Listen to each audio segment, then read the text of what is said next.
Hello, I'm Brian Tracy, and I have personally started, built, managed, or turned around 22 businesses. But more than that, I've worked with more than 10,000 business owners, starting with business owners starting one-person businesses on their kitchen tables, and people who run billion-dollar enterprises. And one of the questions that keeps coming up is, where do you get the money to finance your business? Well, there's many different ways, and in this time that we spend together, I want to give you 10 ways that you can finance your new business, or 10 ways, the most popular and common ways for people to do it. The first way that you finance your business is with your assets. In other words, you have to finance it out of your own pocket.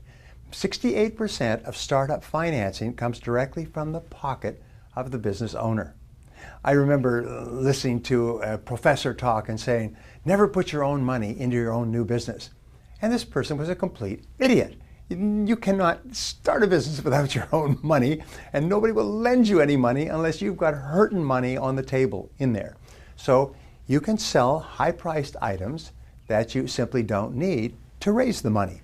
One of the things that I did, I sold one of my cars, I sold my furniture, I sold my house, I sold my savings accounts and my bonds and equity. You know, sometimes you have to sell a lot of stuff to get the cash you need. You can take out a home equity loan or a home equity line of credit if you have enough equity in your house. You can use 401k or IRA savings accounts, and you can also use a registered retirement savings account in Canada if you have it. Now, there are pros and cons of both of these, but the fact is that if you're really serious about starting your business, you're going to have to, like playing no-limit poker, you're going to have to go all in when you play poker. Now, a second way that you can get money to start your business is with angel investors. Now, angel investors are people who have money and they've made it through their own business and through their own careers, and what they're looking for is opportunities to get a high return on their money. I was just talking today with the head of a very, very large company, and they have put aside a reserve fund of many millions of dollars. And when companies in their industry have ideas and want to start up, they come to them and they have a series of requirements. And if the company meets the requirements, they will put in some money to see what goes on. The venture capitalists, and these are kind of, angel investors are kind of like little venture capitalists, they'll make a lot of small investments hoping that one or more of them will really explode. The reason that you use them is because there's a lot of them. They have different parameters. Some invest in high tech, some invest in restaurants, some invest in different types of businesses. They also bring with them really good knowledge of industries. So they are not only an investor, but they give you really good ideas. And sometimes they can give you guidance with regard to product development, marketing, sales, and so on. Now, the pros and cons. The pros of using an angel investor is they've got the money and they can make a decision quickly.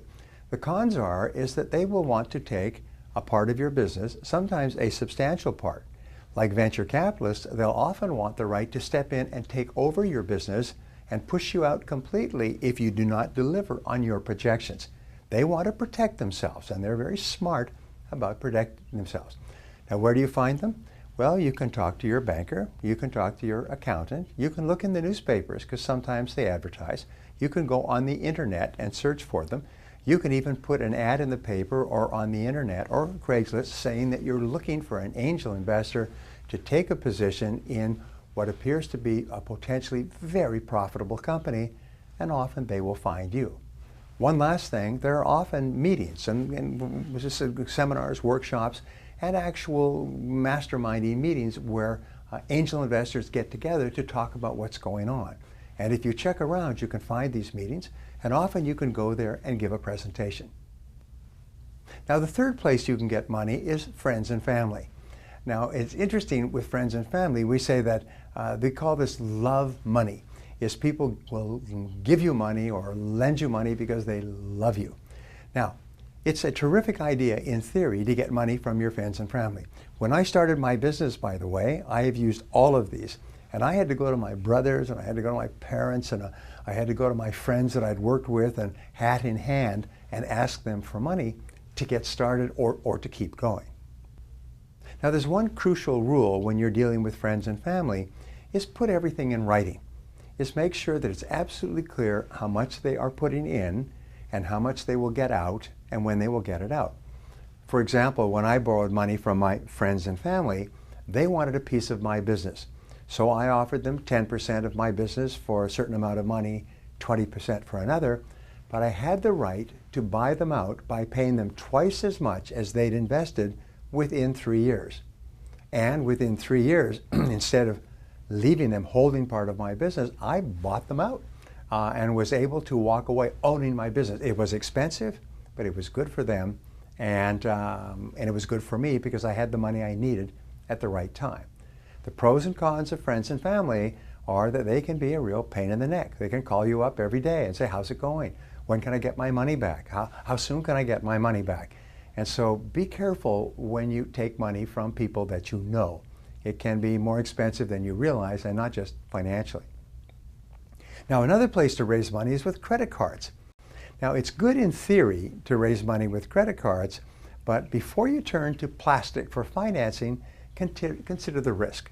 The pros are you can get large amounts of capital quickly. The cons are you pay very, very high interest rates. So if you're going to borrow money on your credit cards, plan to pay it back quickly, because if not, that interest will add up fast and it can eat you alive. Now, when I started off my business, one of the things I did, and somebody taught me this, get good credit before you need it. So one of the things that I did was this, is I took out credit cards and paid them all off. And I used them and pay them off. And they gradually, over time, as I was working for another company with a steady paycheck, the banks kept raising my limit. When I started my business, I had like $100,000 worth of limit on my credit cards. I have a friend who was working for a Fortune 500 company. He did the same thing. He took out every credit card he could. He ran them up and got the maximum limit while he was working for this huge company. And when he started his business, his limits on his credit cards just traveled with him, and they saved his financial life. They kept him alive until his business was successful. So that's one way of doing it, but it's not a great way because it's so expensive. Now, another way to raise money in financing is with bank loans. Now, it's the most amazing darn thing. People say, well, just go to the bank and borrow money. So you go to the bank and the bank says no. And you go to the next bank and the bank says no. Because see, well, why won't banks lend me money to start up my business? Banks don't lend money to start up businesses. Banks are in the business of making good loans that they are absolutely sure can be repaid. Now, banks are the most traditional and conservative ways to finance a business, but they're the hardest loans to get. Why? It's because the banker that you're talking to, his pay, his bonus, his promotion, everything is totally determined by him making good loans. So they don't care about the fact that your business idea is a great business. They mentally put that aside. What they want is convince me that you will pay the money back even if your business collapses. So what do you need? Well, first of all, you need a solid business plan when you go to visit the bank, and you need realistic financial projections. Also, however, you need collateral or other existing business assets that they could seize in the event of a default. Here's an important point. When I started my business and I built it successfully, and then I moved to a new city where I needed to get a new loan, I went to the bank and they went back and forth with me for weeks and months, and finally they told me that they needed 500% of asset collateral for every $1 that they would lend.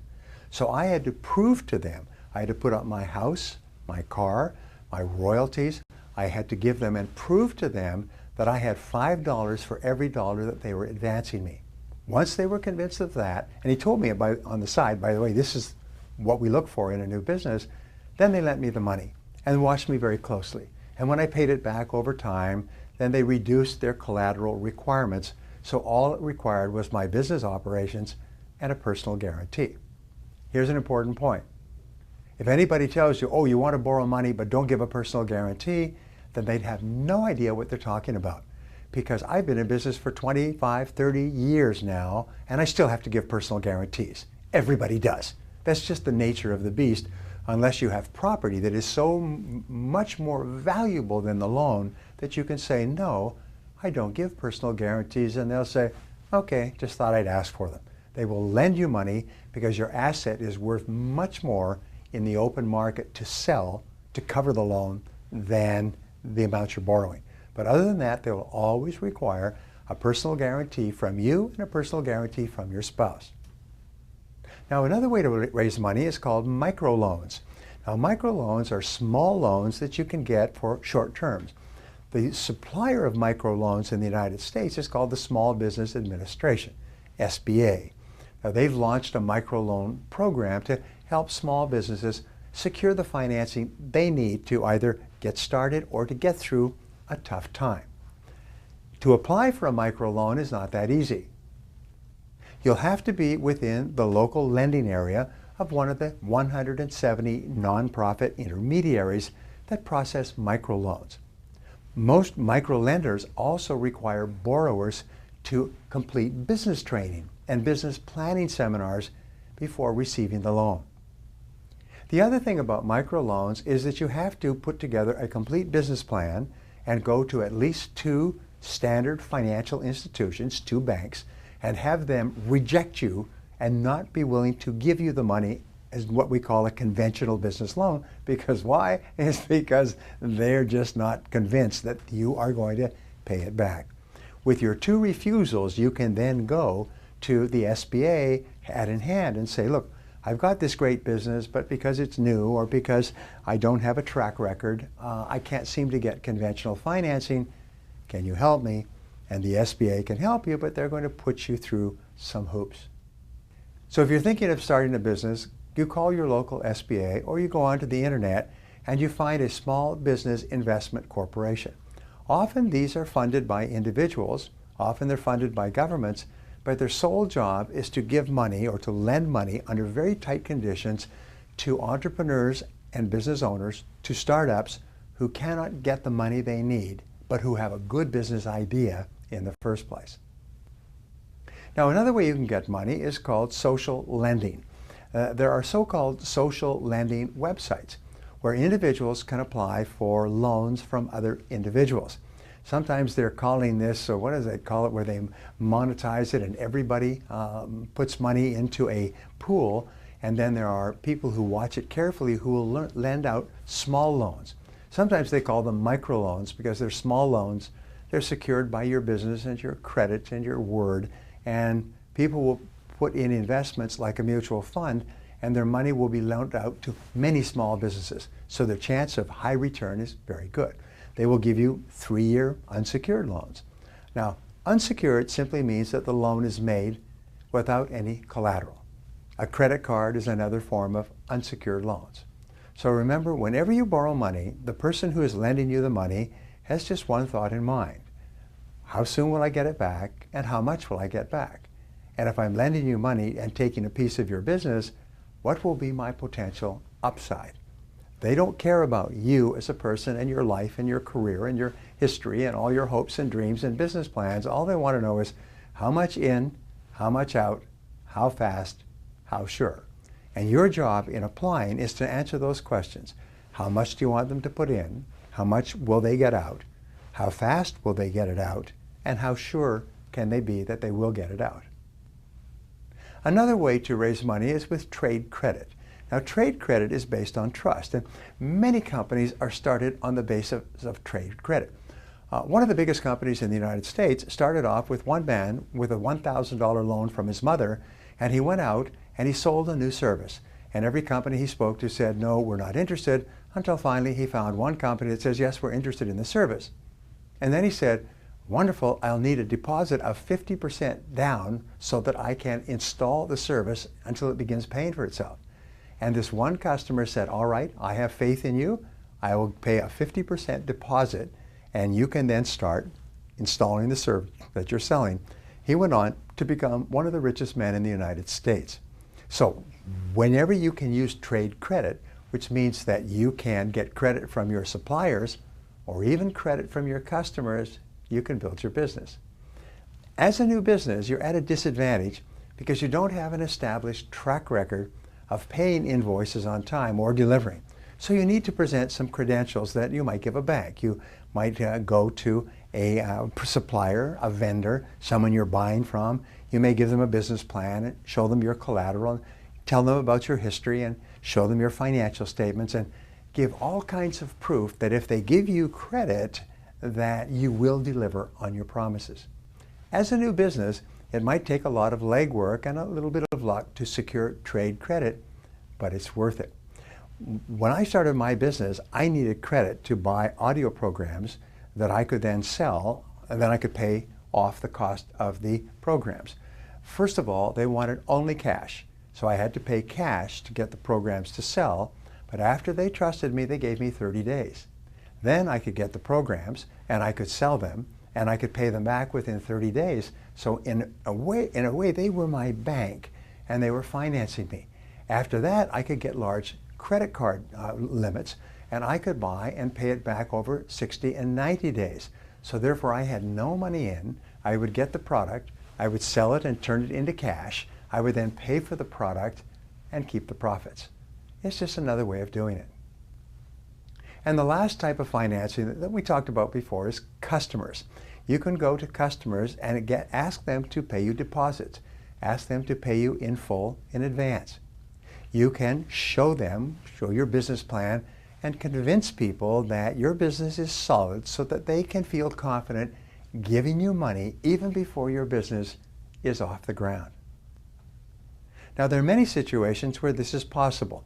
Opening a new business, for example, you can get trade credit, you can get credit from contractors, you can get credit for furniture, especially you can get credit for the products and services that you're going to resell. We call this kiting. You buy the product and service when you sell it immediately, but you've got 30 or 60 or 90 days to actually pay for it. Now, the pros and cons of this are that if you're going to buy the ingredients to create your products and services, you have to turn them into cash quickly. What this means is that if you have an ongoing and successful sales process so that you can buy the supplies, sell them, and pay them back, you can start a business with very little cash of your own and building on the cash and credit of others. So there's lots of ways to start a business. There's actually 14 more ways that you can do it, and those ways are available to you. But the wonderful thing is this, is that if you are creative and you're determined, you can start a business with very little money down, with very little of your own money, and with very little of anybody else's money.